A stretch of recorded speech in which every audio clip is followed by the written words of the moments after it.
बिस्मिल्लाहिर्रहमानिर्रहीम। व्यूअर्स, अपनी पिछली वीडियो में हमने देखा कि हम किस तरह से इंटरबैंक ट्रांजैक्शंस को रिकॉर्ड करते हैं और इस वीडियो में हम सीखेंगे व्यूअर्स कि हम अपने फिक्स्ड एसेट्स को किस तरह से एक्वायर करते हैं कि फिक्स्ड एसेट को हमने अगर परचेज करना हो तो किस तरह से हम फिक्स्ड एसेट्स को परचेज कर सकते हैं। व्यूअर्स, फिक्स्ड एसेट्स को परचेज करने के लिए हमें सबसे पहले अपने टैली अकाउंटिंग सॉफ्टवेयर के अंदर अपनी कंपनी के सेटअप में उन अकाउंट्स उन फिक्स्ड एसेट्स के अकाउंट्स को क्रिएट करना होगा जो हम परचेज करना चाहते हैं। मिसाल के तौर पर मैं अपने बिजनेस में बिल्डिंग और मोटर व्हीकल दो एसेट्स परचेज करना चाहता हूं, तो इसके लिए मुझे पहले दो अकाउंट्स क्रिएट करना पड़ेंगे। तो व्यूअर्स, मैं अकाउंट्स क्रिएट करने के लिए अपने गेटवे ऑफ टैली में से मास्टर्स में से अकाउंट्स इंफॉर्मेशन, लेजर्स और फिर ग्रुप मोड में, क्योंकि मुझे दोनों फिक्स्ड एसेट्स परचेज करने हैं इसलिए मैंने दोनों फिक्स्ड एसेट्स के ही अकाउंट्स क्रिएट करने हैं, तो मैं मल्टी लेजर में से व्यूअर्स क्रिएट के ऑप्शन को सिलेक्ट करता हूं। और सबसे पहले व्यूअर्स, चूंकि हमें कैटेगरी सेलेक्ट करनी होती है, हम एक फिक्स्ड एसेट परचेज करने वाले हैं, इसलिए व्यूअर्स हम यहाँ पर राइट साइड पर लिस्ट ऑफ ग्रुप्स में से फिक्स्ड एसेट्स को सिलेक्ट कर लेते हैं और फिर उन दोनों एसेट्स का नाम हम यहाँ पे एंटर कर देते हैं, बिल्डिंग अकाउंट और मोटर व्हीकल। और व्यूअर्स, इसको मैं एक्सेप्ट कर लेता हूँ। अब हमारे मतलूबा अकाउंट्स हमारे पास मौजूद हैं और जस्ट हमें इन्हें परचेज करना है, खरीदना है। तो व्यूअर्स, अब हम देखेंगे कि किस तरह से हम अपने वाउचर एंट्री की मदद से हम अपने फिक्स्ड एसेट्स को परचेज कर सकते हैं। मैं गेटवे ऑफ टैली तक जाता हूँ, एस्केप के बटन 2 मरतबा प्रेस करके, और फिर व्यूअर्स ट्रांजैक्शंस के सेगमेंट में से मैं अकाउंटिंग वाउचर को सिलेक्ट करता हूँ। व्यूअर्स, यहाँ पे मैं जब अपने फिक्स्ड एसेट्स को परचेज कर रहा हूँ तो मैं जर्नल एंट्री की मदद से अपने फिक्स्ड एसेट्स को परचेज करना चाहता हूँ, इसलिए मैं यहाँ पे बाय डिफॉल्ट पहले से जर्नल एंट्री ही सिलेक्टेड है।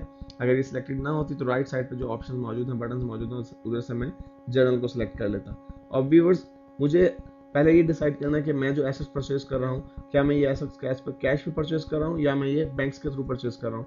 तो व्यूअर्स, मैं ये एसेट्स कैश के ऊपर परचेज करूंगा, इसलिए मैं पहले डेबिट कर देता हूँ अपने बिल्डिंग अकाउंट को। व्यूअर्स, मैंने बिल्डिंग अकाउंट को सिलेक्ट कर दिया और इसकी अमाउंट मैं डेबिट कर देता हूँ, लेट्स से 50,000। और व्यूअर्स, उसके बाद मैं एक ही एंट्री के साथ जो है वो एक कंपाउंड एंट्री के साथ जो है दोनों एसेट्स को परचेज करना चाहता हूँ, इसलिए मैं इसे भी डेबिट कर देता हूँ, दूसरे अकाउंट को भी, जो कि हमारा मोटर व्हीकल का अकाउंट है, इसे सिलेक्ट करता हूँ। और व्यूअर्स, ये मोटर व्हीकल लेट्स से कि हमारी जो है वो 40,000 की थी। इसके बाद व्यूअर्स, मुझे क्रेडिट करना है अपने कैश अकाउंट को, तो मैं कैश इन हैंड को या कैश को जो है वो सिलेक्ट करता हूँ।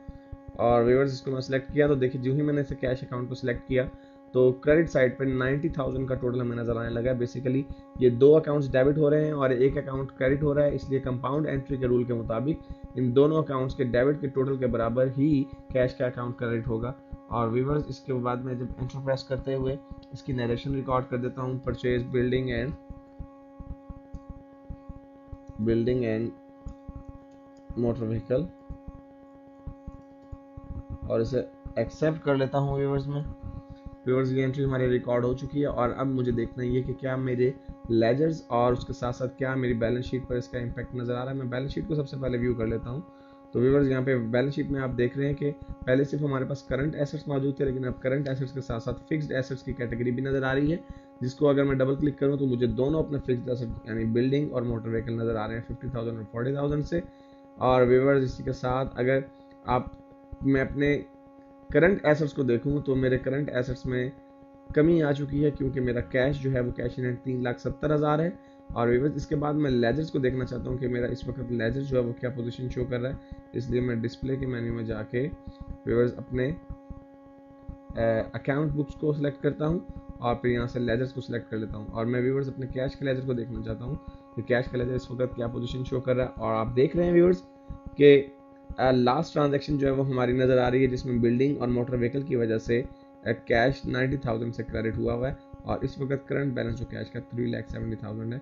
इट मीन्स व्यूअर्स के ना सिर्फ ये एंट्री रिकॉर्ड हो चुकी है, बल्कि जहाँ जहाँ जिन लेजर्स में जिन रिपोर्ट्स पर इसका इम्पैक्ट आना चाहिए था वहाँ पर इसका इम्पैक्ट भी नज़र आ रहा है। और लास्टली व्यूअर्स, हम अपना जो है वो ट्रायल बैलेंस देख लेते हैं कि हमारे ट्रायल बैलेंस में इस पर जो वो क्या सिचुएशन नज़र आ रही है, हमारे तमाम जो अकाउंट्स हैं क्या वो इस वक्त अप टू डेट नज़र आ रहे हैं हमें। और व्यूअर्स, आप देखिए ट्रायल बैलेंस में बेसिकली दो मेन कैटेगरीज के अंदर वो ट्रायल बैलेंस हमें शो कर रहा है। कैपिटल अकाउंट और फिर एसेट्स डेबिट साइड पे हमारे फिक्स्ड एसेट्स और करंट एसेट्स, जिनको हम डबल क्लिक करके उनकी डिटेल में जाकर देख सकते हैं कि हमारे कौन से अकाउंट इस वक्त किस वैल्यू से हमारे पास मौजूद है। तो व्यूअर्स, इस वीडियो में हमने सीखा कि हम किस तरह से टैली अकाउंटिंग सॉफ्टवेयर में फिक्स्ड एसेट्स को परचेज कर सकते हैं।